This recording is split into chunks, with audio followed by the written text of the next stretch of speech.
ನಾವು ಈ 3 ಅಭ್ಯಾಸಗಳನ್ನು ಬಿಟ್ಟರೆ ಉದ್ಧಾರವಾಗುತ್ತೇವಂತೆ. ಭಗವದ್ಗೀತೆ ಎನ್ನುವುದು ಕೇವಲ ಹಿಂದೂಗಳ ಧಾರ್ಮಿಕ ಗ್ರಂಥ ಮಾತ್ರವಲ್ಲ, ಇದು ಮನುಷ್ಯನ ಜೀವನದಲ್ಲಿ ಎದುರಾಗುವ ಅದೆಷ್ಟೋ ಸಮಸ್ಯೆಗಳಿಗೆ ಪರಿಹಾರವನ್ನು ನೀಡುವ ಜನರಿಗೆ ಆಪ್ತ ಗ್ರಂಥವೂ ಹೌದು.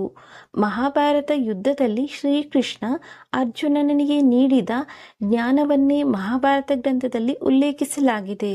ಭಗವದ್ಗೀತೆಯನ್ನು ಕೇವಲ ಭಾರತದಲ್ಲಿ ಮಾತ್ರ ಜನರು ಓದುತ್ತಿಲ್ಲ ಅಥವಾ ಅದನ್ನು ಅನುಸರಿಸುತ್ತಿಲ್ಲ. ಬದಲಾಗಿ ದೇಶ ವಿದೇಶಗಳಲ್ಲಿನ ಜನರು ಭಗವದ್ಗೀತೆಯನ್ನು ತಮ್ಮ ಜೀವನದ ಒಂದು ಭಾಗವಾಗಿ ನೋಡುತ್ತಾರೆ. 1. ಈ ಅಭ್ಯಾಸವನ್ನು ಬಿಟ್ಟುಬಿಡಿ. ಯಾವುದೇ ವಿಷಯದ ಬಗ್ಗೆ ಅತಿಯಾದ ವ್ಯಾಮೋಹವು ವ್ಯಕ್ತಿಗೆ ನೋವನ್ನು ಮಾತ್ರ ಉಂಟುಮಾಡುತ್ತದೆ ಎಂದು ಗೀತೆಯಲ್ಲಿ ಉಲ್ಲೇಖಿಸಲಾಗಿದೆ. ಏಕೆಂದರೆ ಅಂತಹ ಪರಿಸ್ಥಿತಿಯಲ್ಲಿ ವ್ಯಕ್ತಿಯ ಎಲ್ಲ ಗಮನ ಮತ್ತು ಶಕ್ತಿಯು ಆ ವಿಷಯದ ಮೇಲೆ ಕೇಂದ್ರೀಕೃತವಾಗಿರುತ್ತದೆ ಮತ್ತು ವ್ಯಕ್ತಿಯು ತನ್ನ ಗುರಿಯತ್ತ ಗಮನ ಹರಿಸಲು ಸಾಧ್ಯವಾಗುವುದಿಲ್ಲ.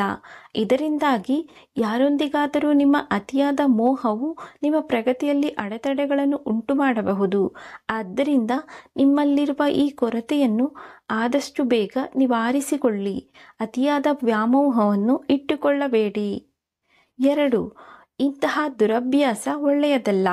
ಸೋಮಾರಿತನವು ವ್ಯಕ್ತಿಯ ಕೆಟ್ಟ ಅಭ್ಯಾಸಗಳಲ್ಲಿ ಒಂದಾಗಿದೆ. ಸೋಮಾರಿತನವು ಎಂತಹುದೇ ಯಶಸ್ವಿ ವ್ಯಕ್ತಿಯನ್ನೂ ಕೂಡ ದಾರಿ ತಪ್ಪಿಸುತ್ತದೆ.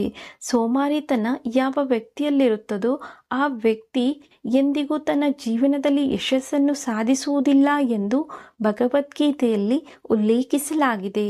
ಸೋಮಾರಿತನವನ್ನು ಹೊಂದಿರುವ ವ್ಯಕ್ತಿ ಯಾವಾಗಲೂ ತಾನು ಮಾಡಬೇಕಾದ ಕೆಲಸಗಳನ್ನು ನಾಳೆ ಮಾಡಿದರಾಯಿತು ಎಂದು ಮುಂದೂಡುತ್ತಲೇ ಇರುತ್ತಾನೆ.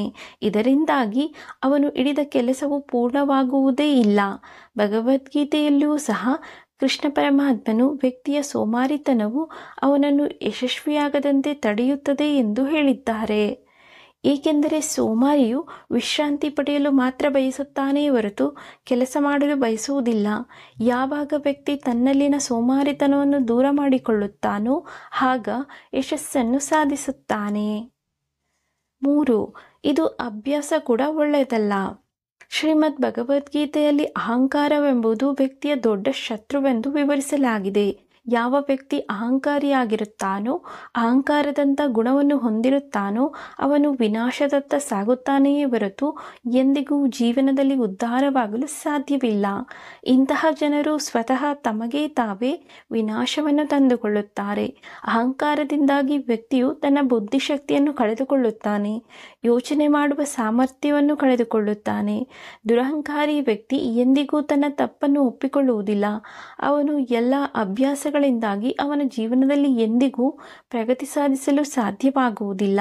ಆದ್ದರಿಂದ ನೀವು ಜೀವನದಲ್ಲಿ ಯಶಸ್ವಿಯಾಗಲು ಬಯಸಿದರೆ ಅಹಂಕಾರವನ್ನು ತೊರೆಯುವುದು ಒಳ್ಳೆಯದು. ಭಗವದ್ಗೀತೆಯಲ್ಲಿ ಶ್ರೀಕೃಷ್ಣ ಹೇಳಿರುವ ಪ್ರಕಾರ ಯಾವ ವ್ಯಕ್ತಿ ಇಂತಹ ಕೆಟ್ಟ ಅಭ್ಯಾಸವನ್ನು ಹೊಂದಿರುತ್ತಾನೆಯೋ ಅವನು ಎಂದಿಗೂ ಜೀವನದಲ್ಲಿ ಯಶಸ್ಸನ್ನು ಸಾಧಿಸಲು ಸಾಧ್ಯವಿಲ್ಲ. ಈ ಎಲ್ಲ ಕೆಟ್ಟ ಅಭ್ಯಾಸಗಳನ್ನು ಅವನ ಜೀವನವನ್ನು ಹಾಳು ಮಾಡುತ್ತದೆ. ಹಾಗಾಗಿ ಈ 3 ಅಭ್ಯಾಸಗಳನ್ನು ಇಟ್ಟುಕೊಳ್ಳಲೇಬೇಡಿ ಎಂದು ಭಗವದ್ಗೀತೆಯಲ್ಲಿ ಹೇಳಿದೆ. ಸ್ನೇಹಿತರೆ, ಈ ಮಾಹಿತಿ ನಿಮಗೆ ಇಷ್ಟ ಆಗಿದ್ರೆ ವಿಡಿಯೋಗೊಂದು ಲೈಕ್ ಮಾಡಿ, ನಮ್ಮ ಚಾನಲ್ ಸಬ್ಸ್ಕ್ರೈಬ್ ಮಾಡಿ, ಶೇರ್ ಮಾಡಿ, ಸಪೋರ್ಟ್ ಮಾಡಿ. ಮತ್ತೊಂದು ವಿಷಯದೊಂದಿಗೆ ಪುನಃ ಭೇಟಿಯಾಗೋಣ. ಧನ್ಯವಾದಗಳು. ನಮಸ್ಕಾರ.